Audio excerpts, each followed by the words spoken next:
Assalomu alaykum barchaga. Demak, bugun qon bosimi haqida gaplashamiz.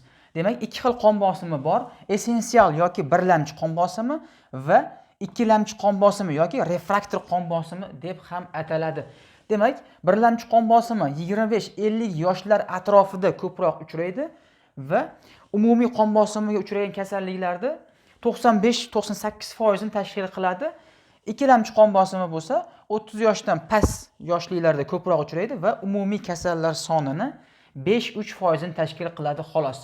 Demak, birinchisi birlamchi qon bosimini keltirib chiqaruvchi sabablari birinchi navbatda oila tarixi turadi. Ya'ni ajdodlarda qon bosimi kasalligi bilan og'rigan bemorlar bo'ladigan bo'lsa, keyingi avlodlarga berilish foizi ham juda ham katta bo'ladi. Ikkinchisi kunlik tuz miqdorini ko'p iste'mol qilishlik, ya'ni natriy miqdorini ko'p iste'mol qilishlik bu natriy bilan birgalikda suv ushlab qolinishligi sababchi bo'ladi va yurakka keladigan yuklamani orttirib yuboradi.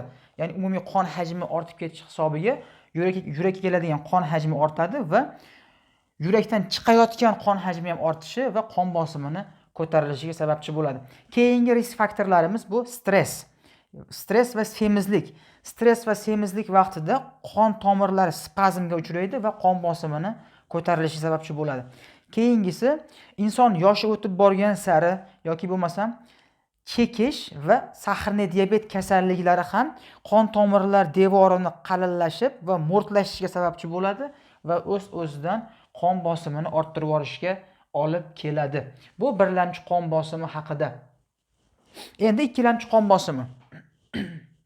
Birlamchi qon bosimi haqida gaplashib o'tdik. Endi ikkilamchi, ya'ni refraktor qon bosimi haqida gaplashamiz. Demak, bu 30 yoshdan yosh bemorlarda, 30 yoshdan kichik bo'lgan bemorlarda ko'proq uchraydi va umumiy kasallar sonini 5% ni tashkil qiladi xolos.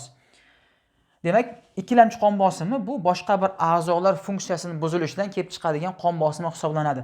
Demak, birinchi navbatda renovaskulyar kasalliklar, ya'ni bunga kiradi surunkali buyrak yetishmovchiligi yoki bo'lmasam buyrak arteriyalari stenozi misol bo'ladi. Ya'ni buyraklarga qon va kislorod miqdorini kam borishi natijasida renin-angiotenzin aldosteron sistemasi faollashib ketadi va qon bosimini oshirishga olib keladi. Ikkinchisi endokrin kasalliklari. Misol uchun qalqonsimon bez funksiyasi ortib ketgan vaqtda, ya'ni TH-T4 gormonlar yuqori bo'lgan vaqtda yurakni qattiq kuchliroq va tezroq qisqartirganligi uchun kardiak output, ya'ni yurak otib berish foizi ortib ketadi va sistolik qon bosimini ko'tarishga sababchi bo'ladi. Keyingisi qalqonsimon bez funksiyasi tushib ketgan vaqtda.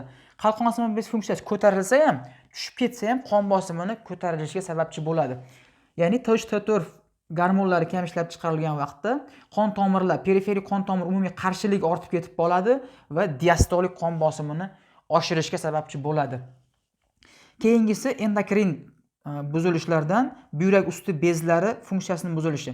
Epinefrin, norepinefrin miqdorini ortib ketishi yoki kortizol miqdorini oshib ketishi Cushing sindromida bo'ladi. Yoki aldosteron miqdorini ortib ketishi giperaldosteronizm yoki feoxromocytoma bo'lishligi mumkin. Bunda ham o'z navbatida qon bosimini ko'tarishga sababchi bo'ladi.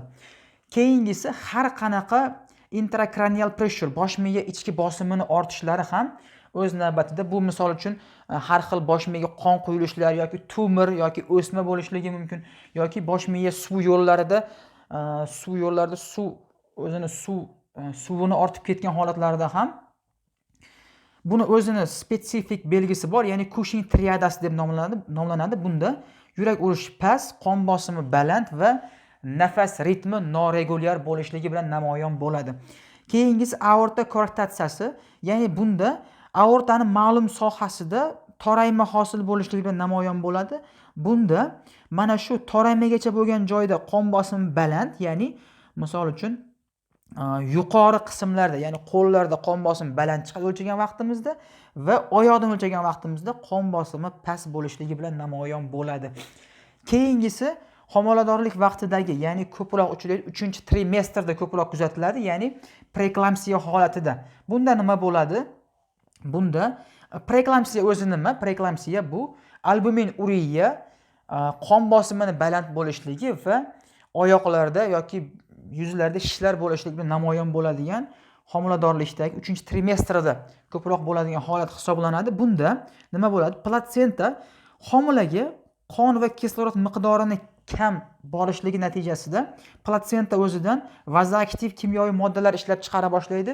Bu vazoaktiv kimyoviy moddalar homilani va ona organizmini qon bosimini oshirishga sababchi bo'ladi. Keyingisi tungi sleep apnea, ya'ni tunda nafas yo'qolib qolishligi.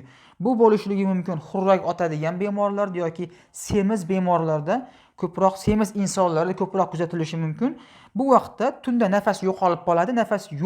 Nafas olish yo'qolgandan keyin o'z-o'zidan kislorod miqdori kamayib ketadi qonda. Qonda kislorod kam bo'lishligi simpatik nerv sistemasining aktivlanishiga olib keladi va qon bosimi juda ham baland chiqishligiga sababchi bo'ladi.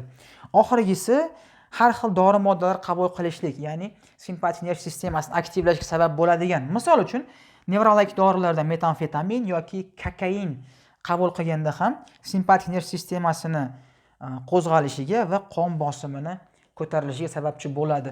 Bu ikkilamchi refraktor qon bosimida 3 komponentli antigipertenziv dorilar bergan vaqtimizda ham ta'sir qilmaydi. Ya'ni bu juda ham xavfli holat hisoblanadi.